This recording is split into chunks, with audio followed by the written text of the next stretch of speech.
he was a well-regarded leader, especially in Africa.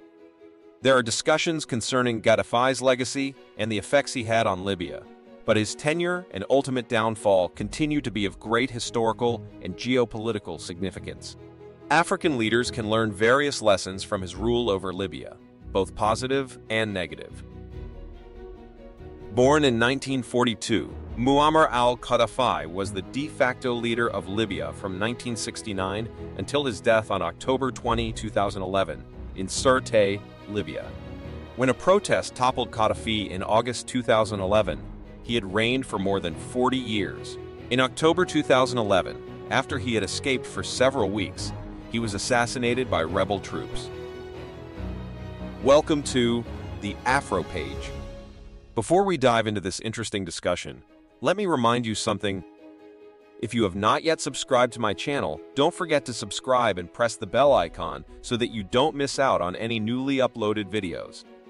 And hang on till the end of this video so you don't miss out on any interesting parts. Now, we are going to discuss 5 things that Gaddafi taught African leaders. Number 1. Getting through the external influence storm. He encountered constant resistance and sanctions from Western nations during the time he was in power, but he stood firm in his advocacy of Libya's sovereignty. African leaders paid close attention to Gaddafi's relentless commitment to defending the independence of his country. They observed him passionately defending Africa's right to self-determination. Gaddafi's rejection of outside pressure was more than just a show. It served as a lesson in bravery and tenacity. It served as evidence that a leader could uphold the values and interests of their country in the face of great difficulty. Gaddafi's ability to draw support from nations with similar views throughout the globe, as well as from Africa, was what really captivated African leaders. It demonstrated the enormous impact of a committed leader on the international scene. The timing of this lesson couldn't have been better. Gaddafi's legacy remained an inspiration of faith as African states struggled with a range of outside influences, from political interference to economic coercion. It served as a reminder to leaders that despite hardship, they too could resist outside pressure in order to protect their country's sovereignty and advance the common good. This is seen in the growth in recent years of regimes that are expelling Western powers from their nations. Moving on, Number 2, independence both financially and personally. Gaddafi's dedication to economic independence and self-reliance. This facet of Gaddafi's presidency left a lasting impression on African leaders who saw how critical it was to move their countries towards economic independence. To put it another way, achieving economic independence involves a lot of work. African nations have traditionally been weak and helpless because of their reliance on foreign assistance, including loans and financial aid. Libya under Gaddafi was a shining example of what happens when a country puts its own needs first. He made significant investments in Libya's industries, infrastructure, as well as education, changing the nation from one that was largely dependent on foreign aid to one that had a diverse and strong economy. African leaders saw closely how Gaddafi used his nation's enormous oil reserves to finance ambitious development initiatives. The improvement in living standards for Libyans was accompanied by a decrease in the nation's susceptibility to external economic pressures. Another example included Gaddafi's proposed African currency, the gold dinar, which would have replaced the US dollar in African trade and be backed by gold. He thought that doing this would increase Africa's economic independence and lessen its reliance on Western currencies. Gaddafi promoted the notion of African countries working together economically. He thought that African nations may become more self-sufficient by combining their resources and knowledge. His activities, which include the creation of the African Monetary Fund and the African Investment Bank, are meant to encourage growth in the economy and reduce dependence on Western financial institutions. Number 3, the vision of a united Africa. African elites learned the dream of a united Africa from Gaddafi.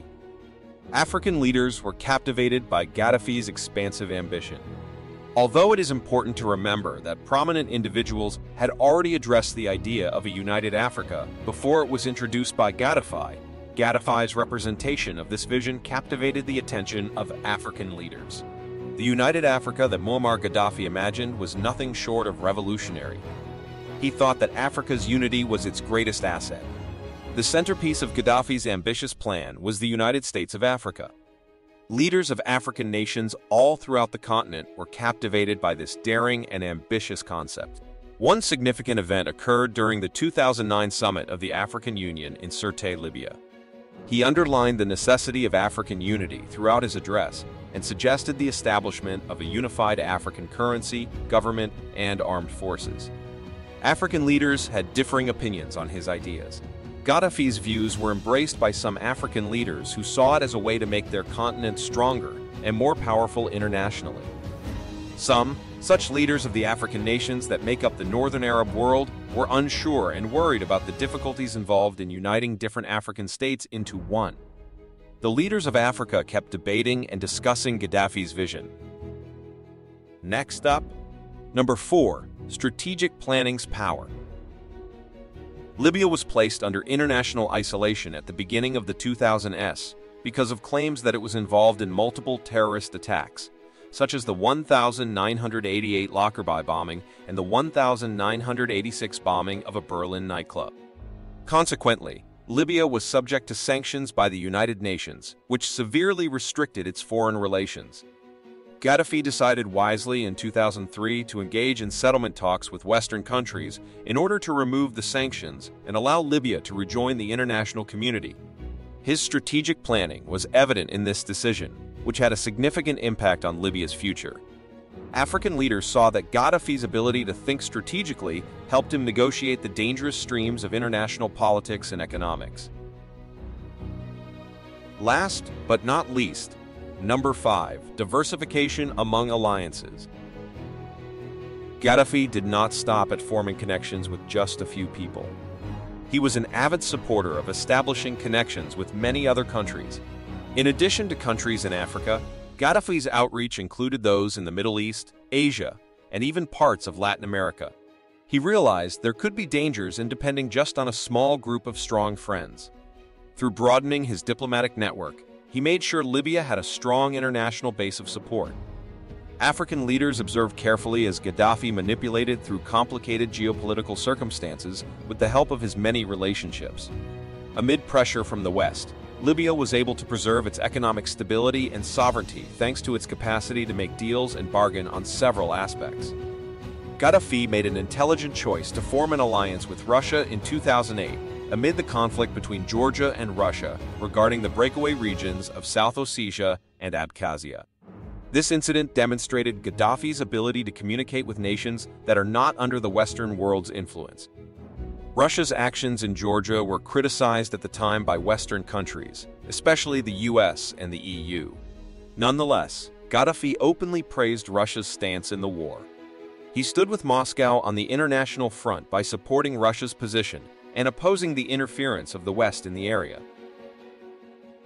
Finally, he made use of Libya's enormous oil wealth to finance large-scale infrastructure initiatives that would ensure the nation's future. Even though Libya is a desert nation, he constructed a massive water distribution infrastructure to ensure that everyone in the country had a supply of water. But when NATO intervened to kill Gaddafi, they were determined to destroy the pipeline. African leaders have learned from Gaddafi's legacy that strong leaders ought to fund initiatives that guarantee a country's resilience to external shocks and advance sustainable development. Leaders in Africa have finally accepted the strategic planning lesson. They are concentrating on growing their sectors, making investments in innovation and technology, and putting long-term stability-focused policies into place. This incident is an unsettling reminder that leaders have a duty to put the needs of their fellow citizens before anything else. The Libyan people are regretful about their part in Western forces' killing of Gaddafi. Since his murder, Libya has been instability in the nation. That brings us to the end of the video. Thank you for being to the end of the video. Don't forget to like, share, subscribe, and tell us what you think about this video below in the comments section. Let's meet again with another interesting video.